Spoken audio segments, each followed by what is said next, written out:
성자와 성령의 이름으로 아멘. 이사야서의 말씀입니다. 보라, 나 이제 새 하늘과 새 땅을 창조하리라. 예전의 것들은 이제 기억되지도 않고 마음에 떠오르지도 않으리라. 그러니 너희는 내가 창조하는 것을 대대로 기뻐하고 즐거워하여라. 보라, 내가 예루살렘을 즐거움으로 그 백성을 기쁨으로 창조하리라. 나는 예루살렘으로 말미암아 즐거워하고 나의 백성으로 말미암아 기뻐하리라. 그 안에서 다시는 우는 소리가, 울부짖는 소리가 들리지 않으리라. 거기에는 며칠 살지 못하고 죽는 아기도 없고 제 수명을 채우지 못하고 죽은 노인도 없으리라. 100살에 죽는 자를 젊었다 하고 100살에 못 미친 자를 저주받았다 하리라. 주님의 말씀입니다. 하나님 감사합니다. 주님, 구약의 한 예언자를 통해서 예언케 하신 이 말씀을 한 해를 이제 마지막을 앞두고 이 예언의 말씀이 우리 가운데 다시금 임하셔서 내가 살아온 횟수만큼 또 새해를 맞이했던 그 순간에 당신께서 한 해를 여시면서 우리에게 또 이 예언의 말씀을 이루시기 위해서 우리에게 새해를 마련해 주셨지만 진정 당신이 이루고자 하시는 그 뜻보다는 내 뜻, 내 계획을 세웠고 또 그것을 이루려고 당신을 찾았고, 그러나 이 자리에 앉아있는 우리들에게 있어서는 이제 내가 이루지 못한 것을 후회하고 당신께 다시금 간하기 위해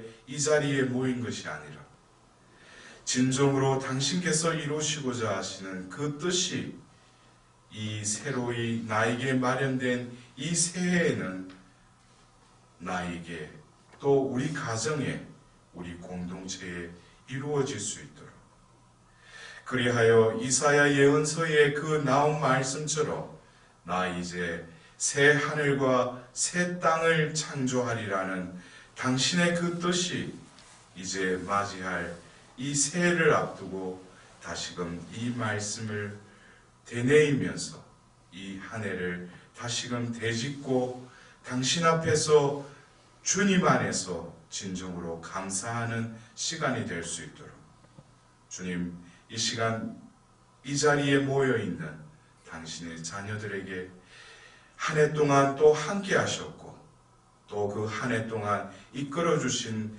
당신의 그 생명의 영으로 이들 한 사람 한 사람을 축복해 주시고, 내가 살아온 것이 아니라 몸소 내가 살아주셨음을 이 시점에서 진심으로 고개 숙여 송구스러운 마음으로 당신께 감사드릴 수 있는 시간이 될 수 있도록 저희들의 심령과 그 영혼의 문을 열어드리오니 주님, 이 시간 축복해 주시고 우리의 허물과 그 탓을 돌리지 마시고 당신의 그 자비로 이 한 사람 한 사람을 새해에 그 걸맞는 존재로 변화시킬 수 있는 이 밤이 될 수 있도록 주님, 당신의 영으로 이 한 사람 한 사람의 그 영혼을 다시금 어루만져 주시고 닦아주시고 씻어주소서.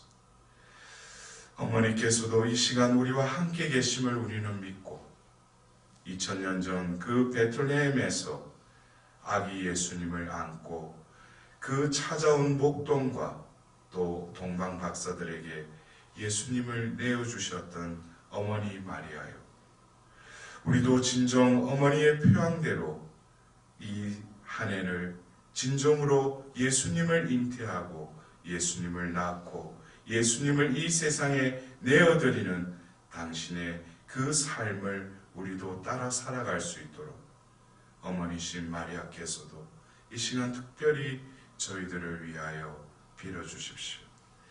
천상의 모든 군대들과 저희 각자들에게 맡겨주신 수호 천사들도 이 시간 특별히 저희들을 위하여 빌어주소서. 이 모든 기원들을 우리 주 예수 그리스도를 통하여 비나이다. 아멘. 그래요.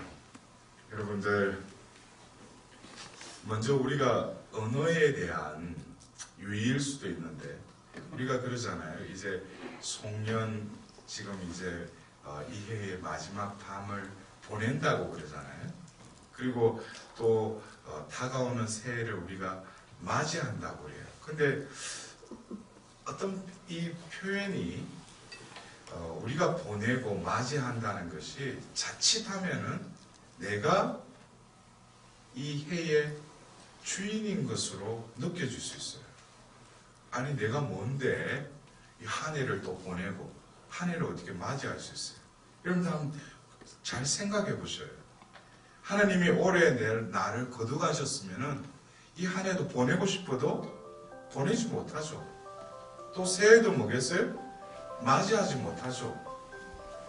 그래서 우리는 이 시간, 이 자리에 머문다는 것이 하나님이 우리와 함께 하시기 때문에 이 시간은 우리에게 유효할 뿐이라는 거예요.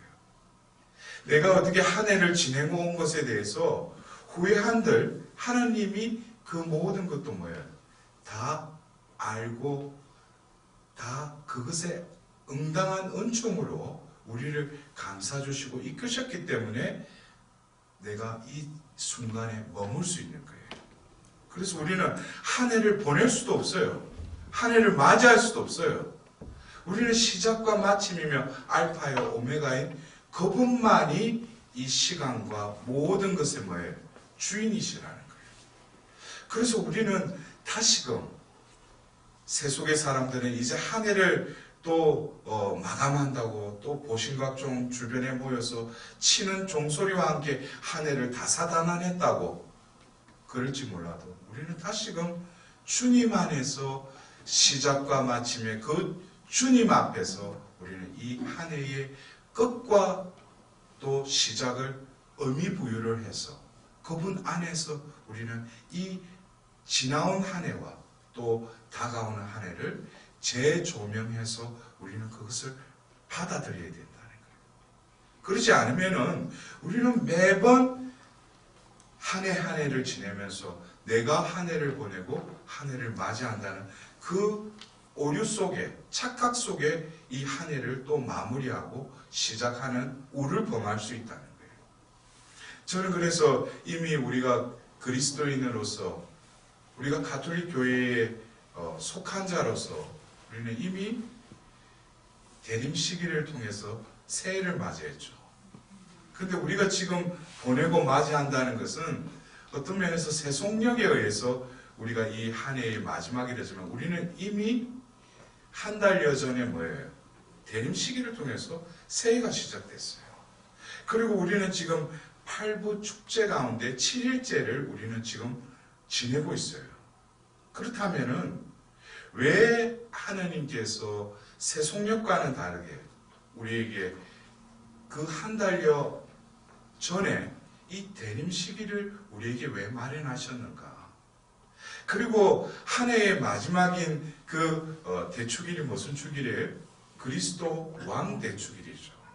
왜 대림 시기로 시작해서 왜 그리스도 왕 대축일로 우리가 이 전례력을 마무리하는가? 결국 우리는 이 세속에 살더라도 우리는 이 전례력이라는 이 하나님의 구원의 계획 속에서 우리는 이 신비를 살아야 한다는 것입니다. 다시금 우리는 이 송년이라는 이 의미를 하나님이 우리를 이 해를 마치게 해주심에 진심으로 감사해야죠. 여러분들 마음속 깊은 곳에서 내가 올 한 해 여러 가지 우환도 있었고 질병도 있었고 우리 가정 안에 여러 가지 문제도 있었어요.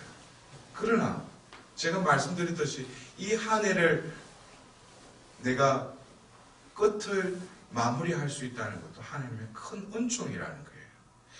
지나간 그 과거, 이 모든 것을 하나님의 자비에 온전히 봉헌하는 이 시간이 되었으면 합니다. 네. 근데 여러분들, 제가 오늘 이 송년 첫 번째 가르침 이것을 준비하면서 저에게 어떻게 보면은 내용적으로 보면은 일맥하는 구약의 예언서와 그리고 신약의 또 이루실 그 묵시록의 말씀이 이렇게 매치가 됐어요.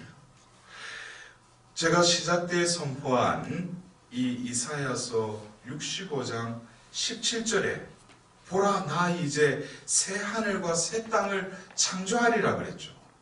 이것은 구약의 한 예언자를 통해서 예언하신 거예요.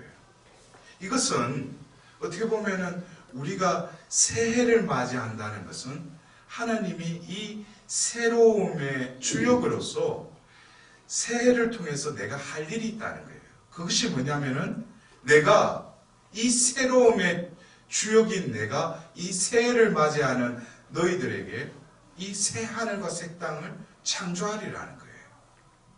근데 그것에 대해서 성경에서는 바로 묵시록 21장 1절에 나는 또 새 하늘과 새 땅을 보았습니다 그랬어요. 여러분들 여기서 보면은 이사야서 65장 17절은 미래형이죠. 내가 새 하늘과 새 땅을 창조하리라는 거예요. 하나님의 계획이에요. 그렇다면은 이 사도 요한이 묵시록 21장 1절에는 뭡니까? 나는 새 하늘과 새 땅을 보았습니다. 보았습니다라는 건 뭐예요? 과거형이죠. 2000년 전 그 섬에서 그 묵시를 통해서 이 요한은 새 하늘과 새 땅을 보았다고 했어요. 그러면 2000년이 지난 지금 이 즈음에 우리가 맞이했던 여러분들이 나이의 그 횟수만큼 하나님은 새해를 맞이하면서 우리에게 뭐예요? 당신의 뜻을 우리에게 분명히 드러내셨어요.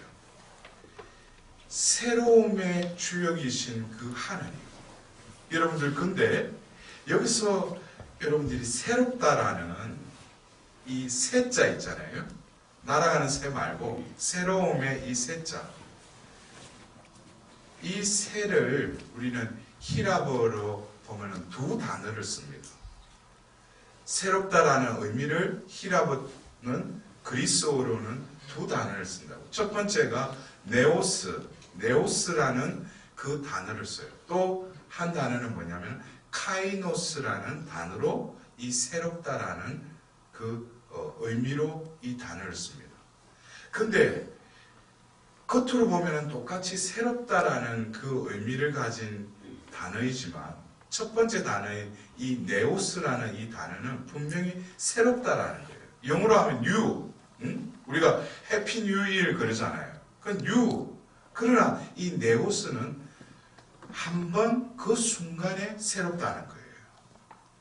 이것은 뭐냐면 우리 자매님들이 쇼핑하다가 보니까 진열장에 예쁜 옷이 있어. 그래서 저거 돈 모아서 사야지. 그래가지고 그때까지는 아직까지 뭐예요? 새롭죠. 근데 내가 돈을 지불하고 그 옷을 입는 순간에 뭐예요? 헌옷이 되는 거죠. 그 순간에 새롭다는 거예요. 그러나 그 두 번째 그 카이노스라는 그 단어는 한 번 새로우면 영원히 새롭다는 거예요.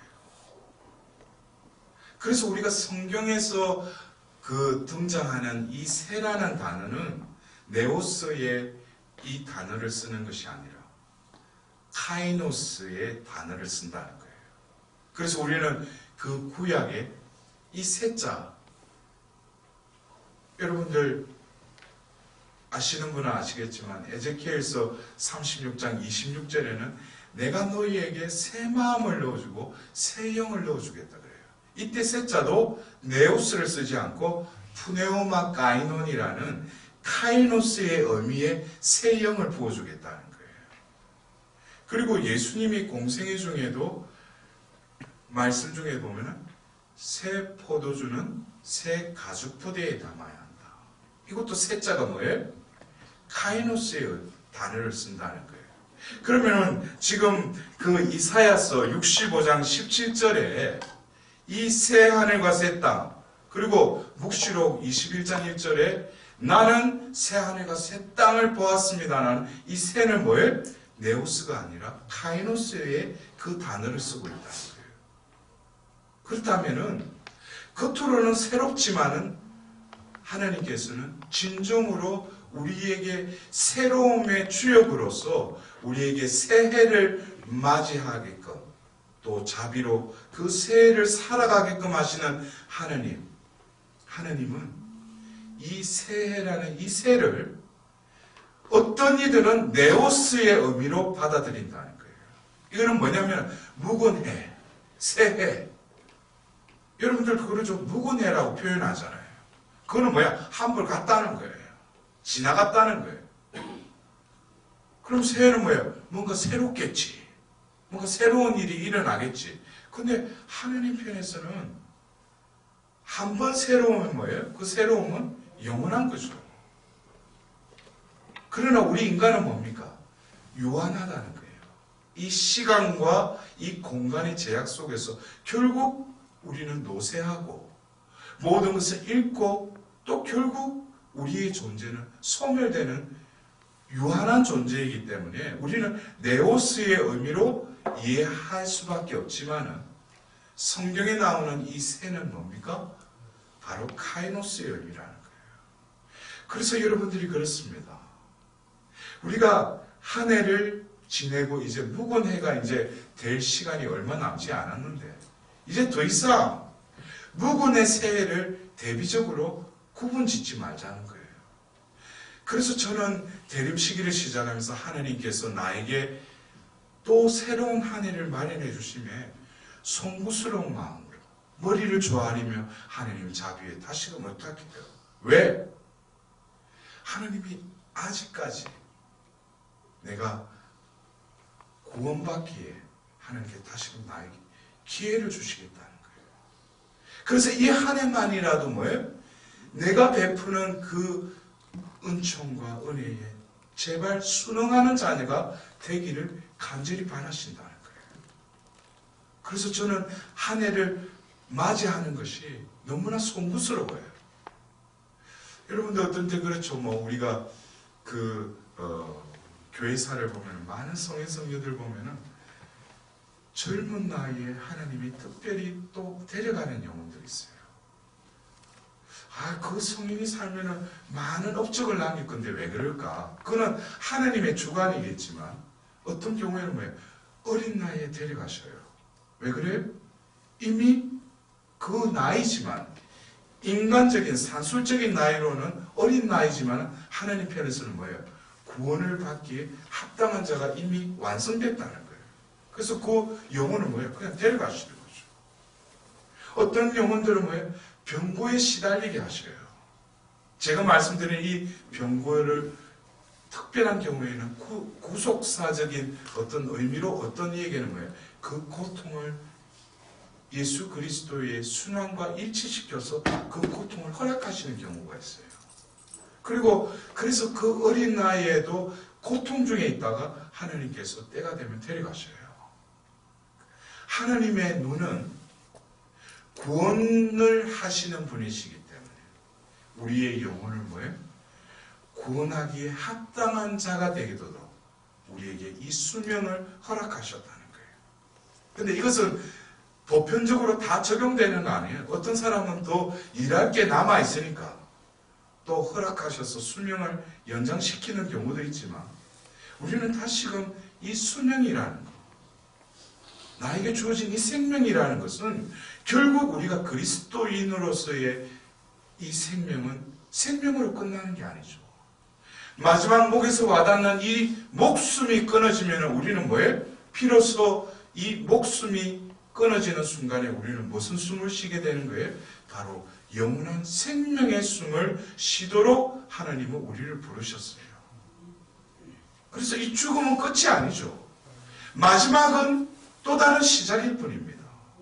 그래서 우리가 이 한 해를 마감한다는 이 의미도 그냥 연대기적으로 그냥 1918년이라는 그 해를 바라보면서 이 해를 마감하는 것이 아니라 전체적인 나의 주어진 이 생명의 여정 가운데 또 하나님은 한 획을 그으시면서 나에게 어떻게 마무리를 하라고 하시는지, 지난 한 해를 보면서 내가 이루지 못했던 것, 내가 하나님께 아쉬웠던 것, 그것을 이 시간에 하나님 앞에서 정리하는 시간이 아니라 분명히 주님 안에서.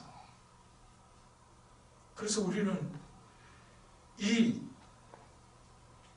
송년, 이 마지막 때에 우리가 데살로니가일서 5장 18절에 모든 것에 뭐예요? 감사하십시오 그랬어요. 모든 것에. 여러분들, 감사는 하느님이 우리에게 그 감사의 은총을 뭐겠어요? 내가 우유곡절이 많았다는 거예요. 내가 지난 한 해, 그래서 우리가 매번 그래, 다사다난했대. 올해도 다사다난했고, 작년에도 다사다난했고, 재작년에도, 재작년에도 매번 끝날 때면 다사다난했대. 그거는 내가 살아가고 있는 세상 사람들이 마무리를 하면서 그렇게 평가 내릴지 모르지만 그리스도인인 우리들에게는 다사다난함에도 불구하고 하나님의 은총이 더 풍부했다는 거예요. 하나님의 은총이 나와 함께 했는데 중요한 것은 뭡니까? 내가 그 은총을 내가 받아들이고 그것을 활용하고 잘 흘러가게끔 하지 못했을 뿐이지, 하나님은 은총을 폭포수처럼 나에게 부어주신 거예요. 중요한 것은 내가 어떻게 보면은 폭포수처럼, 우리가 폭우라고 그래요. 폭우는 뭐예요? 비가 완전히 내릴 때 그걸 폭우라고 그러잖아요. 근데 자기가 하나님께 원하는 거는 간장종지 하나 갖다 놓고 여기다가 은총 담아달라는 거예요. 하나님은 폭포수처럼 은총을 내려주시는데 뭐예요? 나는 이것만은 하나님 감사하다는 거예요. 그러나 뭐예요? 그것만 하는 게 들리니까 다 흘러서 뭐예요? 다 흘러가 버리는 거지. 그러니까 하나님은 왜 나에게 이거밖에 안 해주냐? 아쉬운 것만 보고. 그래서 우리는 이 한 해를 지내면서 모든 것에 감사하십시오 라는 그 말씀을 우리는 다시금 우리 마음 안에 심어야 될 것입니다. 받아들여야 될 것입니다. 다시금 그 빛을 받아야 할 것입니다. 그래서 뭐예요? 시작이요 끝이신 그분 앞에서 이 끝을 맺으면서 주님 안에서 뭐예요? 나에게 다사다난한 모든 일들을 감사의 보따리에 담아서 하나님께 온전히 봉헌 드려야 된다. 그래서 여러분들 그래요? 우리가 믿는 하나님이 기브앤테이크의 하나님이 아니죠. 내가 뭐뭐 해드렸으니까 하나님 해주십시오. 근데 우리가 보면 그래요. 올 한 해도 이제 지난 한 해가 되겠지만 올 한 해도 뭐예요? 내가 하나님께 많은 거 기도했어요. 근데 어떤 경우에 받은 것도 있어. 응답받은 것도 있어. 근데 응답을 안 받은 것도 있다고 자기는 착각하고 있지만 자기가 바랐던 거, 하나님께 청원했던 거 말고 여러분들 한번 느껴보세요. 주위에 내가 바라지도 않았는데 하나님께서 베풀어 주신 은총이 얼마나 많은지. 우리가 세월이 지나면 그래요. 나는 이거 구하지도 않았어. 하나님께 뭐 두드리지도 않았는데 하나님 뭐예요? 다 알아서 다 베풀어 주신 거예요. 자기는 이 간장종지만 가지고 보면 여기다가 하나님 은총을 담아달라고 했는데 하나님이 베풀어 주신 걸 보니까 뭐예요? 더 많은 것을 우리에게 베풀어 주신 거예요. 여러분들, 지금 우리가 이 한 해의 마무리를 하면서 다시금 우리는 하나님의 마음, 하나님의 뜻, 하나님의 그 계획에 우리의 뜻과 계획을 일치시켜야 돼요. 그것만이 뭡니까? 새로움의 주제자이신 그분이 새해를 맞이하기에 합당한 자가 되라. 우리가 한 해를 마지막하면서 뭐예요? 새해라고 하는 그 단어를 쓰는 그것이 많은 이들이 뭐예요? 내가 지금 몇 살, 한 해, 달력에 말하는 이런 일일, 그것을 새해라고 받아들일지 모르지만 제가 분명히 말씀드렸죠. 하느님은 우리에게 기회를 주신다고. 올 한 해도 뭐예요? 구원에 합당한 자가 되라 이거예요. 그러기 위해서 뭐예요? 하느님의 말씀이 이루어질 수 있도록 말씀을 듣고 먹으라 이거예요. 그래서 여러분들 한번 자기 나이를 떠올려 보셔요. 나에게 새로운 한 해를 마련하신 하나님께서는 여러분이 듣든 인정하지 않든 하나님께서 뭐예요? 보라 나는 이제 새 하늘과 새 땅을 창조하리라. 이것을 새해를 시작하면서 하나님은 그거를 이 새로운 한 해를 뭐예요? 내가 이렇게 계획하고 너희들을 이끌어 가겠다 했는데 그 계획 속에 온전히 자신을 봉헌드리고 순응한 한 사람인 사도 요한은 뭐예요? 나는 새 하늘과 새 땅을 보았습니다 그래요. 이 사람 보았다는 거예요. 그럼 여러분도 보았어요? 새해에 하나님께서 이루고자 하는 그 계획대로 내가 온전히 순응하면은 나도 뭐예요? 사도 요한과 같이 새 하늘과 새 땅을 보았습니다 하고 그 해는 뭐예요? 하나님 앞에 이렇게 고백드리는 거예요. 하나님이 새 하늘 새 땅을 창조하시리라고 당신이 말씀하셨잖아요. 그리고 새해를 나에게 또 기회로 주셨잖아요. 그럼 이 새해를 통해서 뭐예요? 하나님의 그 뜻대로 주님, 당신이 새 하늘과 새 땅을 창조하신다는데 기어코 이 한 해는 뭐예요? 내가 새 하늘과 새 땅을 봤다는 거예요. 여러분들 그런 한 해를 맞이하고 싶지 않으세요?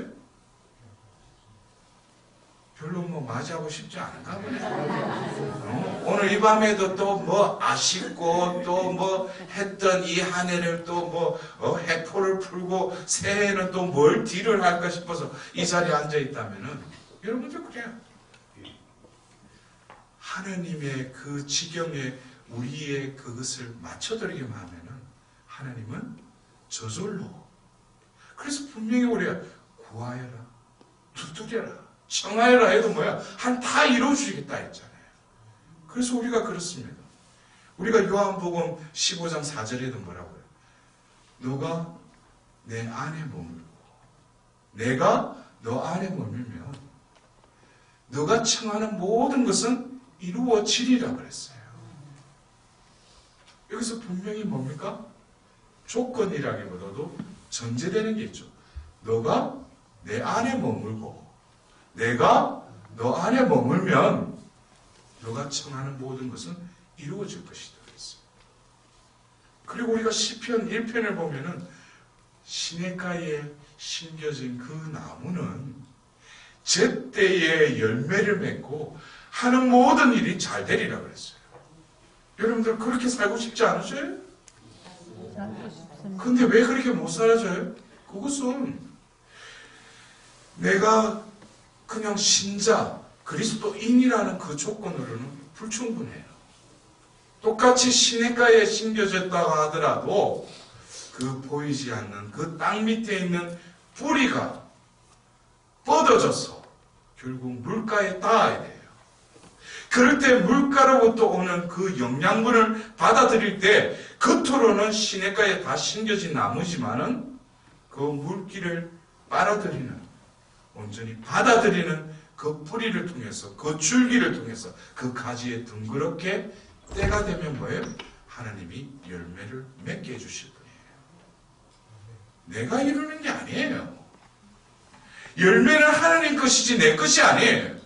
여러분들 그래요? 감사할 때 주님 올 한 해 감사합니다. 당신께서 이루어주셨어요. 그러나 여러분들 착각하지 마셔요. 10불에는 비유해서 30배, 60배, 100배의 그 열매를 맺을 것이다 그랬죠. 좋은 땅은. 근데 땅은 그 열매에 대해서 아무런 권한이 없어요. 10불인 사람만이 그 열매에 대한 권한도 가지고 있어요. 그 땅은 뭐예요? 그냥 존재할 뿐이에요. 그러나 씨를 뿌리고 싹이 돋게 하고 줄기를 맺게 하고 그 가지 열매를 맺게 하는 분은 누구예요? 바로 그 씨에 담겨져 있는 원래 창조될 때 창조의 의지가 그분의 섭리에서 때가 되니까 뭐예요? 이루어질 뿐이지 자기가 뭐 했다고 땅이 뭐라고 보면 하느님 앞에서 내가 좋은 땅이 되게 해달라고 그렇게 시금방진 소리를 어떻게 할 수 있어요? 땅은 땅일 뿐이에요. 우리는 먼지로 왔으니 먼지로 돌아갈 것을 기억하라고 우리는 제수요일날 분명히 이마에 죄를 얹으면서 그렇게 사제가 우리에게 다시금 명심하라는 거예요. 먼지로 와서 우리는 먼지로 갈 뿐이에요. 그렇다면은 우리가 이 새해 영원한 해 여러분들 그래요? 연대기적으로 2019년이라 해서 또 다른 한 해가 나에게 주어지는 것이 아니라 매번 나에게 주어진 해는 똑같은 해예요. 그러나 중요한 것은 뭐예요? 하느님 뜻이 이루어졌는지 하느님 계획대로 나의 삶이 정향되어서 그분의 계획을 내 계획보다도 우선으로 이루어졌는지. 그래서 여러분들 다시금 이사야서 이 65장의 말씀을 보면은 하나님께서는 이사야를 통해서 이렇게 예언하세요. 내가 창조한 것을 대대로 기뻐하고 즐거워하리라. 보라 내가 예루살렘을 즐거움으로 그 백성을 기쁨으로 창조하리라 그랬어요. 그리고 그 새 하늘과 새 땅을 보았다는 그 사도 요한이 거룩한 도성 새 예루살렘이 신랑을 위하여 단장한 신부처럼 차리고 하늘로부터 하느님에게서 내려오는 것을 보았습니다. 그때에 나는 어좌에서 울려오는 큰 목소리를 들었습니다. 보라, 이제 하느님의 거처는 사람들 가운데 있다. 하느님께서 사람들과 함께 거처하시고 그들은 하느님의 백성이 될 것이다. 하느님 친히 그들의 하느님으로서 그들과 함께 계시고 그들의 눈에서 모든 눈물을 닦아주실 것이다. 다시는 죽음이 없고 다시는 슬픔도 울부짖음도 괴로움도 없을 것이다. 이전 것들이 사라져 버렸기 때문이다. 여러분들 하느님이 원하시는 것은 우리 눈물 흘리는 거 그거 원하지 않으셔요. 그래서 하나님께서는 친히 그들의 눈에서 모든 눈물을 닦아주신다. 그것뿐만 아니라 다시는 죽음도 없고 다시는 슬픔도 울부짖음도 괴로움도 없을 것이다 그랬어요. 이게 하나님께서 이루고자 하시는 그 비전이에요. 근데 우리는 뭡니까? 올 한 해도 어때요? 슬펐어요? 괴로웠어요? 또 부르짖었어요? 눈에는 눈물이 흘렀어요? 근데 왜 그래요? 여러분들 그것을 외부적인 어떤 사건과 상황에 눈을 돌리지 마셔요. 근원적인 원인은 하나님의 말씀이 바로 내가 예루살렘을 즐거움으로 그 백성을 기쁨으로 창조하리라고 그랬어요. 그리고 하나님께서는 묵시록 21장 바로 그 말씀을 통해서 뭐예요? 이제는 더 이상 다시는 슬픔도 울부짖음도 괴로움도 없을 것이다 그랬어요. 이렇게 보장하셨어요. 그러면 그 원인, 나는 이 생을 살면서 괴로움, 슬픔, 부르짖음 이것 없이 눈물 흘림 없이 행복하게 살고 싶은데 왜 지난 한 해를 볼 때도 또 그것의 연속인가? 그 키워드가 바로 묵시록 21장 3절에 그 의자에서 큰 소리가 들려왔는데 뭐라고 들려왔냐면 첫 번째, 보라. 이제 하느님의 거처는 사람들 가운데 있다 그랬어요. 여러분들 여기에 우리 하나님의 자녀들이 앉아 있잖아요. 근데 여러분들 임마누엘의 하나님, 우리에게 오신 그 아기 예수님, 너희와 함께 하시기 위해서 육을 취하셔서 우리 이 땅에 오신 하나님의 아들 예수님이 우리와 함께 계시잖아요. 그런데 여러분들, 이 묵시록 21장 3절의 말씀, 하나님의 거처는 사람들 가운데 있다. 이 말씀 여러분들 잘 한번 이렇게 받아들이시면서 한번 자신을 한번 되짚어 보세요. 하나님의 거처가 여러분 가운데 있다는 거예요. 그 말씀 믿으셔요? 하나님이 이 자리에 함께 계시죠? 근데 제가 볼 때는 올 한 해도 보니까 하나님의 거처가 다 차 있어. 하나님이 거처하고 싶은데도 거처할 곳이 없어요, 여기. 이해가 되셔요? 분명히 묵시록 21장 3절에는 하나님의 거처가 이제 여러분 가운데 있다고 그랬어요. 하나님은 임마누엘의 하나님으로 우리와 함께 하시기 위해서 당신의 아들을 지체 없이 우리에게 보내셨어요. 근데 하나님의 거처, 하나님 머무를 곳이 없다는 거예요. 여러분들, 하나님이 얼마나 우리에게 머무시기 위해서 우리 교회의 성체 성사를 통해서 그 살아있는 생명의 빵으로 우리에게 사시려고 들어오셔요. 여러분들, 신자된 횟수와 내가 미사 참여한 숫자를 통해서 영성체를 몇 번 하신 것 같아요?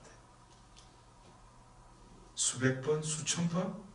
근데 지금 내 안에 지금 예수님 살아계셔요? 아니면 내가 삶의 주인이 되어서 내가 주인이 있냐? 내 안에 내가 살지 않아요? 여러분들 한번 자기 내면을 한번 들여다보세요. 예수님 계셔요? 아니면 내가 있어요? 예수님 오시긴 오시지. 그러나 영성제하는 그 순간 잠깐 예수님이 아멘 하고 영하기는 영이에요. 근데 중요한 것은 뭐예요? 내 안에 사실 수가 없어. 왜? 머무를 자리가 없으니까. 내가 주인 행세야 하니까. 안방은 지가 차지하고 예수님은 매일 오면 뭐예요? 건너방, 저거 차가운 방, 그쪽 방으로 가서 있으라 해요. 그리고 자기 사는데 필요하면 뭐예요? 커먼하고 불러요 또. 예수님 이게 좀 와보시라. 그리고 이거 좀 들어달라고 그래요. 누가 거처해? 내가 거처하는 것이에요. 여러분들 이거를 분별을 잘 하셔야 돼요. 말씀하신 분이 그 말씀을 이루시는 분도 누구예요? 하느님이시죠. 하느님이 분명히 이사야서 65장 17절의 말씀을 통해서 새 하늘과 새 땅을 창조하신다고 그랬죠. 그리고 요한은 뭐예요? 새 하늘과 새 땅을 보았다고 그랬죠. 그렇다면 이 본이, 새 하늘과 새 땅을 본 이는 외부의 새 하늘과 새 땅을 본 것이 아니라 내 존재가 뭐예요? 새 인간이 된 거예요. 새 피조물이 된 거예요. 여러분들 새해를 맞이하는 그 카이노스의 그 그리스의 의미의 새해를 맞이한다는 것은 내가 그 새해에 걸맞는 존재로 변화될 때 그 새해는 진정으로 나에게 새해로 다가오는 거예요. 세상 사람들이 말하는 그냥 2019년도 새해가 밝았다. 그러면은 2020년 되면 또 2019년은 뭐예요? 또 헌해가 되겠죠. 제가 분명히 말씀드렸죠. 네오스와 카이노스의 의미. 하나님이 새해라면 이 새해는 뭐예요? 내가 응행하고 태어난 그 해가 뭐예요? 새해였어요.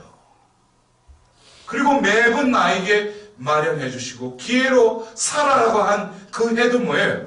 첫 번째 생명을 부여하실 때 그 새해가 계속 똑같이 연장될 뿐이에요. 그것이 바뀌는 게 아니에요.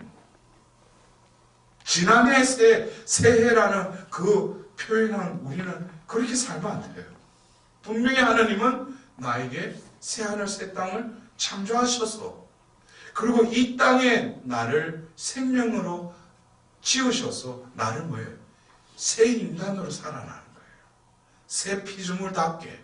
그래서 어느 때에 하나님께서는 나를 뭡니까? 세례성사를 베풀고 다시금 하나님 자녀답게 하기 위해서 하나님은 우리가 교리로 믿고 배운 바대로 뭐예요?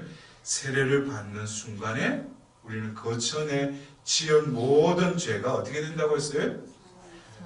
그게는 우리 아주 잘 믿어요. 예? 세례 받으면 그 전에 지은 죄를 다 사함을 받는데 그게 아주 위로를 받아. 그런데 그렇게 그 이후에 제대로 살아야지. 그 죄를 사함 받았으면은 내가 죄를 지으면 빨리 우리는 뭐예요? 고해성사를 통해서 다시금 하나님 자녀로, 하나님 자비로 다시금 태어나게 해주신 그 존재를 뭐예요? 우리는 회복돼야 돼요. 그러나 우리는 뭐예요? 그 새로움에 끊임없이 우리를 새롭게 하시려고 하시는 그 하나님의 새로움에 거짓된 새로움으로 다가가니까, 그것을 추구하니까 뭐예요? 그 새로움이 차원이 틀린 거예요. 그래서 여러분들 그 이사야서 55장 8절에는 무슨 말씀이 있습니까? 내 생각은 너희 생각과 같지 않고 너희 길은 내 길과 같지 않다. 여러분들 또 작심삼일이라고 올해 뭐 또 다가오는 새해에 뭐 또 계획 가지고 있고 또 내가 올 한 해는 이렇게 살아봐야지 그런 생각이 있을 수 있어요. 근데 중요한 것은 뭐예요? 하나님의 생각과 하나님의 길은 내가 지금 생각하는 생각과 길과 같다? 다르다? 다시 물어볼게요. 같다? 다르다? 그러면 내가 계획 세우면 안 되지. 내 계획이 뭐예요? 주님의 계획을 따라가야 되는 거예요. 다르니까. 왜 그러냐? 하늘이 땅 위에 더 높이 있듯이 내 길은 너희 길 위에, 내 생각은 너희 생각 위에 더 높이 있다고 그랬어요. 나는 이것이 이루어졌으면 하는데 하나님 뭐예요? 나에게 더 좋은 거, 더 풍성한 거를 이미 예배해 놓으셨는데 뭐예요? 나는 이것만 바라고 있는 거예요. 하나님이 더 좋은 것을 주실 수 있는 분이셔요. 그리고 이어서 그 이사야서 55장 10절에는 비와 눈은 하늘에서 내려와 그리로 돌아가지 않고 오히려 땅을 적시어 기름지게 하고 싹이 돋아나게 하며 씨 뿌리는 사람에게 씨앗을 주고 먹는 이에게 양식을 준다. 이처럼 내 입에서 나가는 나의 말도 나에게 헛되이 돌아오지 않고 반드시 내가 뜻하는 바를 이루며 내가 내린 사명을 완수하고자 한다. 하고야 한다 그래요. 여러분들, 내가 한 해 한 해를 연장시켜 주시고 나에게 살게 하시는 하나님께서 뭐겠어요? 이 새해에 올해만이라도 뭐예요? 내가 너를 통해서 열매 맺고 싶다는 거예요. 올해만이라도 너를 생명으로 낸 내가 너에게 맡겨진 그 사명을 뭐예요? 제발 좀 이뤄라는 거예요. 근데 우리는 이 새해를 맞이하면서 또 내가 원하는 것을 이 하나님께서 맺고자 하는 열매와 하나님께서 나를 통해서 이루고자 하시는 그 사명보다도 뭐예요? 내 것이 더 우선이에요. 그러나 그것은 원인을 바깥에 찾을 것이 아니라 내 내면을 봐야 돼요. 제가 아까 말씀드렸죠? 그래서 바오로 사도는 갈라티아인들에게 보낸 편지에서 2장 20절에 뭐라고 했어요? 이제는 내가 사는 것이 아니라 그리스도께서 사신다 그랬어요. 나는 그리스도와 함께 십자가에 못 박혀 죽었습니다 그랬어요. 여러분들, 우리에게 새로운 것을 늘 준비하시고 그 새로운 것을 맞이하게끔 하시는 그 하느님 앞에 우리는 지난 한 해가 아니라 나의 수명만큼 나에게 맞이하는 이 횟수만큼 우리는 오늘 이 밤 새로움의 주제자이신 그분이 이 새해를 통해서 나에게 맺으시고자 이루시고자 하시는 그 열매와 사명을 올 한 해는 주님 당신께서 맺어주시고 이루어 주십시오. 그러려면은 여러분들 그래요. 지금 슬픔, 괴로움 하는 게 부르짖고 싶은 여러 가지 내 주변의 것들이 있어요. 그러나 그것을 우선적으로 보지 마시고 다시금 묵시록 21장 3절에 이제는 하늘의 거처가 여러분 가운데 있다는 거예요. 그러면은 하느님이 뭐예요? 새로움의 그 주제자이신 하느님께서 이 새해를 뭐예요? 열어주실 뿐만 아니라 그 새로움의 의미를 깨닫는 이들은 뭐예요? 진정으로 새로움의 그 시작의 하나님을 만날 수 있는 거예요. 영원하신 그 하나님을 만날 수 있는 거죠. 그냥 지나가고 맞이하는 그냥 숫자로서의 새해가 아니라 영원하시고 불변하신 그 하나님이 원래 창조하신 그 존재대로 회복시키기 위해서 나에게 이 한 해를 뭐예요? 또 나에게 열어주시는 거예요. 그러면은 우리는 다시금 이 새로움을 주재하시는 하나님 앞에 어떻게 되겠어요? 다시금 머리를 조아리고 그 시편 51편을 바쳤던 그 다윗의 시편의 그 말씀 중에 부서지고 낮추인 마음을 당신께서는 낮추 아니 보시나이다. 그래서 하느님한테 우리는 이 지나가는 이 한 해의 끝자락에 하느님께 있는 그대로 모든 것을 하느님께 봉헌드리고 그리고 희노애락의 모든 순간들을 뭐예요? 하느님께 감사드리고 그리고 이제는 한 해를 맞이하면서 내가 이룰 것 계획을 하느님께 먼저 청할 것이 아니라 바로 주님의 기도 주님께서 우리에게 가르쳐 주신 그 주님의 기도의 그 전반부 아버지의 이름이 거룩히 빛나시며 아버지의 나라가 오시며 아버지의 뜻이 하늘에서와 같이 땅에서도 이루어지소서. 그러면 하나님이 뭐예요? 와, 이놈이 이제 새해를 맞이하는데 이제 카이노스의 의미를 깨닫고 이 새로움을 받아들이구나. 이 새로움의 주제자이신 나의 뜻과 그 계획에 이제 순응하려고 나를 질서로 잡히게끔 다시금 하나님께 맞추는 거예요. 그럴 때 이 새해는 뭐겠어요? 나에게 횟수로서 살아온 그 해가 진정으로 이제 맞이하는 이 새해가 나에게는 응행하고 태어났던 그 해의 처음으로 새로운 의미를 깨닫고 새해를 맞이하는 거예요. 그럴 때 이 새해는 뭐겠어요? 이때까지 살아온 그 해와는 다르게 바로 간장 존재가 아니라 내 존재 자체를 하나님께 온전히 내어드리는 거예요. 의탁하는 거예요. 그러면서 뭐예요? 주님, 당신 뜻대로 저를 쓰십시오.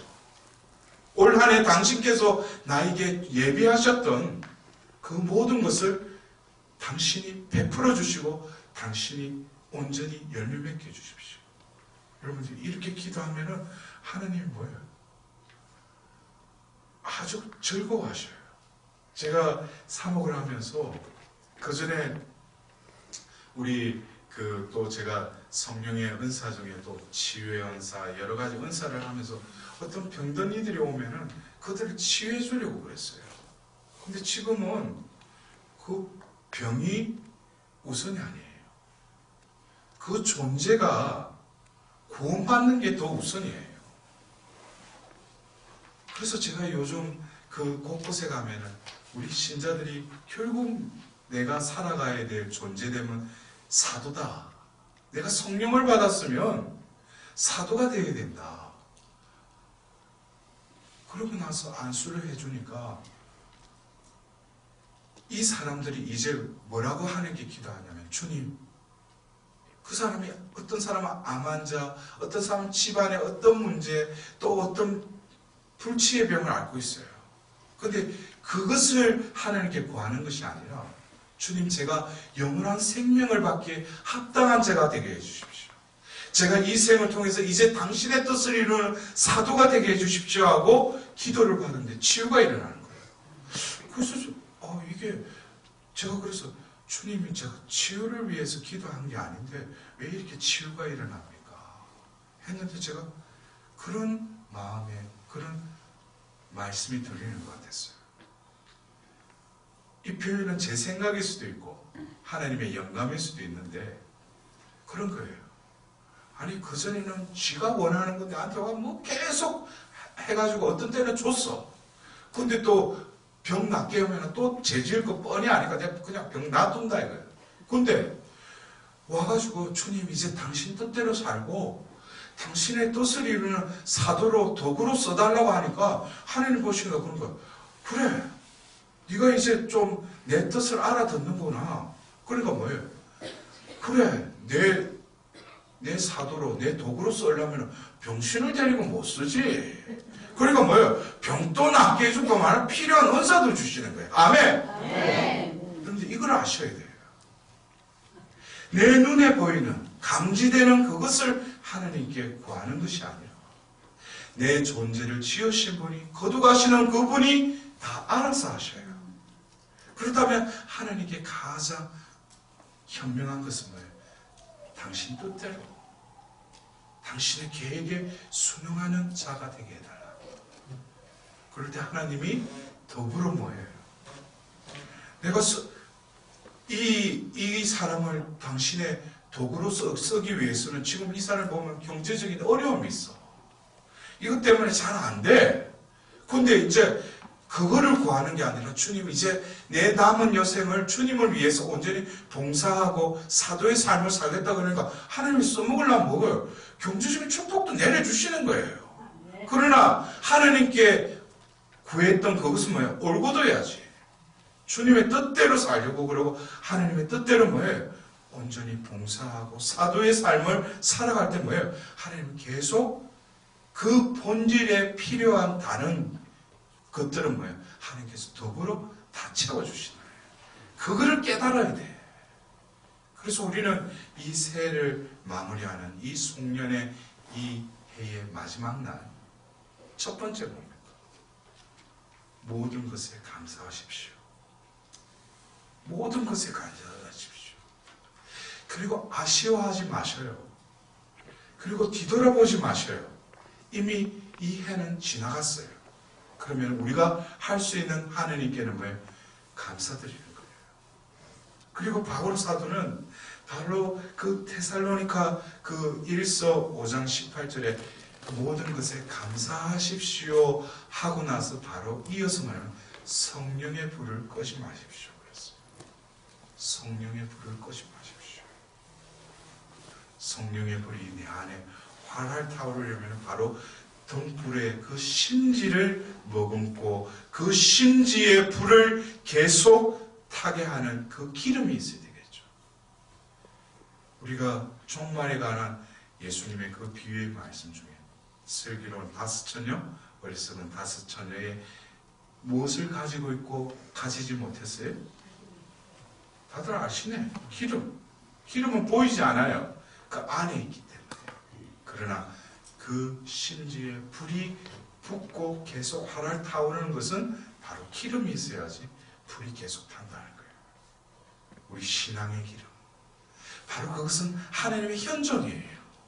하나님의 바로 의자가 내 안에 머물러 있는 자는 영원히 꺼지지 않는 그 성령의 불이 올 이제 다가오는 새해를 밝히리라고 우리는 믿습니다.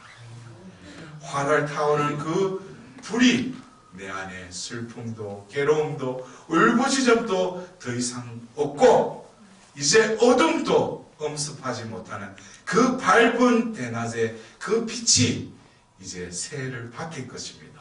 우리는 다시금 이 새로움을 창조하시고 우리에게 이제 이사야서 43장 18절의 그 말씀이 다시금 우리의 선포됨에 너무나 감사합시다.